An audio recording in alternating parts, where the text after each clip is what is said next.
अस्सलाम वालेकुम, मैं हूं इमरान आज़म और आप देख रहे हैं मेरा यूट्यूब चैनल इमरान आज़म व्यूज़। नाज़रीन, पाकिस्तान में दहशतगर्दी के ख़िलाफ़ जंग एक नए और फैसला कुन मरहले में दाखिल हो चुकी है। पहली बार पाकिस्तान की जानिब से अफ़गानिस्तान के अंदर इस कदर शदीद हमले किए गए हैं। इससे पहले पाकिस्तान ने अफ़गानिस्तान के सरहदी इलाकों में कुछ हमले किए थे दहशतगर्दों के ख़िलाफ़, लेकिन अब जो अफ़गानिस्तान का दारुल हुकूमत है काबुल, रात गए वहाँ पर पाकिस्तान ने बड़े फ़ज़ाई हमले किए हैं और अब तक की जो गैर मुसद्दिक़ा इत्तलात हैं उसके मुताबिक पाकिस्तान ने इसमें कलअदम तहरीक तालिबान के जो सरबराह हैं उन्हें निशाना बनाया है। और अब तक की जो इत्तलात आ रही हैं उसमें ये कहा जा रहा है कि इन हमलों में जो नूर वली मसूद हैं, जो सरबराह थे TTP के, उन्हें हलाक कर दिया गया है। ये पाकिस्तान की बहुत ही बड़ी कामयाबी है। लेकिन ये ज़रूरत क्यों पेश आई? पाकिस्तान को आखिर जो है काबुल के अंदर जाके फ़ज़ाई हमले करने की ज़रूरत क्यों पेश आई? भारत का इसमें कितना अमल दखल है? और आने वाले दिनों में, चंद दिनों में पाकिस्तान को किस कदर सिक्योरिटी खदशात लाहक हैं और पाकिस्तान ने किन चीज़ों को मद्देनज़र रखते हुए इतना बड़ा इक़दाम उठाया है, उस सब पर बात करेंगे। लेकिन उससे पहले आपसे गुजारिश, अगर आप मेरे चैनल पर नए हैं तो इमरान आज़म व्यूज़ को सब्सक्राइब कीजिए, बेल का निशान ज़रूर दबाइए ताकि आपको कोई भी अपलोड होने वाली वीडियो फौरी तौर पर मिल सके। तो नाज़रीन, जो है अब आते हैं असल मुद्दे पे। पाकिस्तान ने ये हमला किया और कहा जा रहा है कि जो है ट्रैक किया गया नूर वली मसूद को, जो तालिबान के सरबराह थे, और उन्हें उस वक्त निशाना बनाया गया जब वो काबुल के अंदर एक गाड़ी के अंदर जो है वो सफ़र कर रहे थे। और ये रद्द अमल था उन पे दर पे हमलों का TTP का, जो अफ़गानिस्तान की सरजमीन इस्तेमाल करते हैं, जहां आपको देखा कि औरकज़ई एजेंसी के अंदर जो है पाक फ़ौज के लेफ्टिनेंट कर्नल और मेजर समेत 11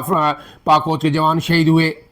फिर कल एक जो है मेजर जुनैद को शहीद किया गया। इसी तरह बलूचिस्तान के अंदर भी हमले हो रहे हैं और ख़ास करके जो फाटा के इलाके हैं वहाँ पे बड़ी तादाद में जो है हमले हो रहे हैं और इनमें तेज़ी आई है। लेकिन सिर्फ यही नहीं, जो ज़राए ये बता रहे हैं, जो इंटेलिजेंस ज़राए से मालूमात हासिल की हैं पाक फ़ौज ने, उसमें ये चीज़ सामने आई है कि भारत एक बड़े हमले की तैयारी कर रहा है पाकिस्तान के ख़िलाफ़। एक मरतबा फिर अपनी जो सुबकी मिटाने के लिए जो मार्काए हक में और बुनियाद मरसूस में जो शिकस्त हुई है, अब उसको ज़ख़म चाटते चाटते साथ जवाबी हिकमत अमली भी मरतब कर रहा है। मार्काए हक में किस तरह उसकी तमाम टेक्नोलॉजी फेल हुई, इसराइली टेक्नोलॉजी भी जवाब दे गई, रशियन टेक्नोलॉजी भी जवाब दे गई। तमाम आपको पता है कि भारत का जो डिफेंस सिस्टम था वो पैरालाइज्ड हो गया था और उनके जहाज़ बिल्कुल अंधे हो गए थे। उन्हें कोई समझ नहीं आ रही थी पाकिस्तान कहाँ से उन्हें निशाना बना रहा है, कहाँ से पाकिस्तान के फाइटर जेट्स या मिसाइल आ रहे हैं। तो अब इस जो अपनी नाकामियाँ थी, जो खामियाँ थी, उसको रीविज़िट किया है भारत के जो इंटेलिजेंस अदारे हैं वो और इसराइली इंटेलिजेंस अदारे, वो सर जोड़ के बैठे हुए हैं। तो अब वो पाकिस्तान पे जो है काउंटर अटैक करना चाहते हैं। तो इसमें ये जो चीज़ सामने आई है वो अहम चीज़ ये है कि इसमें इस दफ़ा तालिबान को भी अपने साथ रखा गया है, कलअदम तहरीक तालिबान पाकिस्तान को। और ये हिकमत अमली मरतब की जा रही है कि जो ही भारत हमला करे पाकिस्तान पे, हो सकता है वो रवा माह के आखिर में ही कोई किसी किस्म का जो है सर्जिकल स्ट्राइक हो, या फिर उसके बाद ये अगर ज़्यादा देर हुई तो दिसंबर तक जो है इंडिया का जो प्लान है कि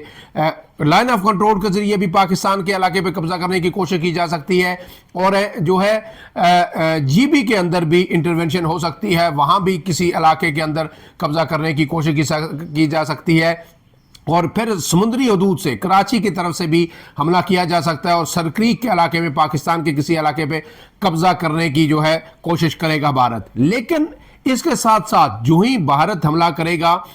तो साथ TTP बलूचिस्तान के अंदर और फाटा के अंदर जो साबिक कबायली इलाके हैं वहाँ एक जो है मैदान जंग बना देगी इन इलाकों को। और पाकिस्तान की सिक्योरिटी फोर्सेस पर बड़े पैमाने पर हमले किए जाएंगे। और ये दावा किया जाएगा, इस हद तक दावा किया जा सकता है कि TTP ने पाकिस्तान में कबायली इलाकों पे कब्जा कर लिया है या अपनी कोई हुकूमत जो है वो बनाने का ऐलान कर सकती है। तो ये तमाम चीज़ें पाकिस्तान की सिक्योरिटी फोर्सेस, इंटेलिजेंस अदारों तक ये इंफॉर्मेशन पहुँची हैं। और इसके साथ साथ एक और बड़ी इंफॉर्मेशन ये भी आई कि یہ دعویٰ کر رہے ہیں ذرائع کہ گزشتہ چند دنوں کے دوران تقریباً 8 سے 10 پاکستانیوں کو کابل سے اور افغانستان کے مختلف علاقوں سے گرفتار کیا گیا اور ایک خصوصی طیارے کے ذریعے انہیں بھارت شفٹ کر دیا گیا، اور جب بھارت حملہ کرے گا تو اس سے پہلے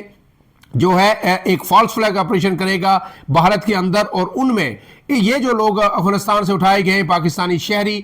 انہیں مار کے تو انہیں پاکستان کے خلاف استعمال کیا جائے گا کہ یہ لوگ تھے، انہوں نے پاکستان کے بھارت کے اندر آ کے دہشت گردی کی، اور اس کے رد عمل کے جواز کے طور پر جس طرح جو ہے پہلگام کا انسیڈنٹ تھا، ایک فراڈ، ایک جھوٹ، ایک فالس فلیگ، اس کے رد عمل کے طور پر جو ہے پھر پاکستان کے اندر نشانہ بنایا جائے گا مختلف جگہوں کو، تاکہ پھر اس دفعہ جو انٹرنیشنل پریشر ہے وہ بھی کم آئے اور لوگ کہیں کہ جی یہ دیکھیں ثبوت ہیں، انٹرنیشنل دنیا بھی کہے کہ واقعی یہ پاکستانی ہیں جو ملوث ہے۔ پاکستان اس چیز سے پوری طرح اویئر ہے، اور یہی وجہ ہے کہ اب یہ جو گٹھ چھوڑ بے نقاب ہوا ہے افغان حکومت کا اور طالبان کا اور بھارتی حکومت کا، اس پہ پاکستان نے جو ہے وقت سے پہلے اپنا رد عمل دیا ہے، اور بھرپور رد عمل دیتے ہوئے افغانستان کے اندر جو طالبان کے سربراہ ہیں ان کو ٹارگٹ کیا ہے۔ دیگر جو ہے مزید جو دہشت گرد ہیں طالبان کے اہم رہنما، ان کی بھی ہلاکت کی اطلاع ہے، اور یہ کہا جا رہا ہے کہ پاکستان اب پیچھے نہیں ہٹے گا۔ پاکستان نے کل جو وزیر اعظم پاکستان کا ایک بیان آیا تھا جس میں انہوں نے رات یہ کہا تھا کہ پاکستان ایک لمحے کے لیے بھی اب تاخیر نہیں کرے گا اور دہشت گردوں کو کچلنے کے لیے ہر حد تک جائے گا۔ تو اسی کے بعد یہ اسپیکولیشنز ہو گئی تھی، یہ چیزیں سامنے آنا شروع ہو گئی کہ پاکستان کچھ بڑا کرنے جا رہا ہے دہشت گردوں کے خلاف، اور ایک ایسے وقت میں جب آپ کو پتہ ہے کہ خیبر پختونخوا کے اندر جو حکومت ہے اس وقت پی ٹی آئی کی، وہ مسلسل مخالفت کر رہی ہے اس آپریشنز کی، اور پھر جب ایسی چیزیں سامنے آتی ہیں تو پھر بندے کو یہ کہنا پڑتا ہے کہ یہ کیسی حکومت ہے، یہ کیسی جماعت ہے جو اس طرح پاکستان کو سیکیورٹی تھریٹس لا کے، لیکن اس کے باوجود جو ہے وہ سمجھ نہیں رہی، اور پھر اب ایک ایسے شخص کو وزیر اعلیٰ لانے کی کوشش کی جا رہی ہے وہاں کے پی کے اندر، جو دہشت گردوں کی ایک طرح سے اگر حمایت نہیں کرتا تو ان کے خلاف ہونے والے آپریشن کی بھی مذمت جو ہے، ہونے والے آپریشن کی بھی داد نہیں دیتا بلکہ وہ مذمت کرتا ہے، اور وہ عمران خان کی جو پالیسی ہے اس سے 100% جو الائن ہے کہ جناب یہ آپریشن بند ہونا چاہیے۔ تو اگر بند ہونا چاہیے تو اب جو انفارمیشن سامنے آ رہی ہے پھر وہ آپ دیکھ لیجئے کہ اس کے بعد کیا پاکستان کا یہ جو حملہ ہے یہ کس قدر جاندار ہے، کس قدر درست ہے، کس قدر ایکوریٹ ہے، اور پھر جو خدشات ہیں آنے والے دنوں میں یہ طالبان کا، افغان حکومت کا اور بھارت کا گٹھ جوڑ، یہ پاکستان کو کس حد تک جو ہے وہ نقصان پہنچا سکتا ہے۔ اب اس کے ساتھ ایک اہم بات یہ بھی ہے کہ جب یہ اگر بھارت حملہ کرتا ہے تو ظاہر ہے اسرائیل بھی بھارت کے پشت پر ہوگا جس طرح ہمیشہ سے رہا ہے، لیکن امریکہ اس وقت پاکستان کے ساتھ ہے۔ امریکہ پاکستان کو اس حد تک ضرور ایڈمائر کرتا ہے کہ پاکستان ایک امن پسند ملک ہے، اور اس نے ہمیشہ جنگ نہ کرنے کی بات کی، جنگ میں پہل نہ کرنے کی بات کی، اور اسٹینڈ کا مظاہرہ کیا اور خطے میں امن قائم کرنے کے لیے کوششیں کی۔ لیکن اب ایک اور اہم سوال یہ ہے کہ کیا جو ڈیولپمنٹ ہو رہی ہے مشرق وسطیٰ میں، جو غزہ امن معاہدہ ہوا، اس کے بعد عرب ممالک تو اس میں آلموسٹ دستخط کر چکے ہیں، انہوں نے اس کو قبول کر لیا، فلسطینی بھی خوش ہیں، تو کیا پاکستان جو ہے اس امن معاہدے کو من و عن قبول کر کے اور آگے بڑھ سکتا ہے؟ اور پھر جب پاکستان اس کو قبول کرے گا، ایک سٹیک ہولڈر بن جائے گا، تو کیا اسرائیل پھر بھارت سے ایک قدم کے فاصلے پہ رہے گا اس جنگ میں یا نہیں؟ اور کیا پاکستان امریکہ کے ذریعے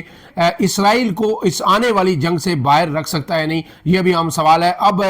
جہاں سیاسی محاذ کے پی کے میں گرم ہے، وہیں یہ سیکیورٹی کے حوالے سے تیزی سے ڈیولپمنٹس ہوئی ہیں، اور یہ بڑی سگنیفیکنٹ ڈیولپمنٹس ہیں، اور جو ہے مسلسل اب اس کی اپڈیٹس آ رہی ہیں، جو یہ اپڈیٹس آئیں گے آپ کے سامنے رکھیں گے۔ لیکن سر دست پاکستان کی عسکری قیادت نے، سیاسی قیادت نے یہ فیصلہ کیا ہے کہ دہشت گردی کے خاتمے کے لیے اب پاکستان ہر حد تک جائے گا۔ جہاں جہاں دہشت گرد ہوں گے، افغانستان کے اندر ہوں، شہروں میں ہوں، دیہات میں ہوں، پاکستان وہاں جا کے سٹرائک کرے گا اور انہیں ختم کرے گا۔ اور اگر بھارت کی سرپرستی میں یہ دہشت گرد پاکستان کے اندر کوئی کارروائی کرنے کی کوشش کریں گے تو ان کے خلاف جو ہے تمام طاقت جو ہے ریاستی طاقت و بروئے کار لائی جائے گی۔ فی الحال کے لیے اتنا۔ عمران اعظم کو دیجیے اجازت۔ اللہ حافظ۔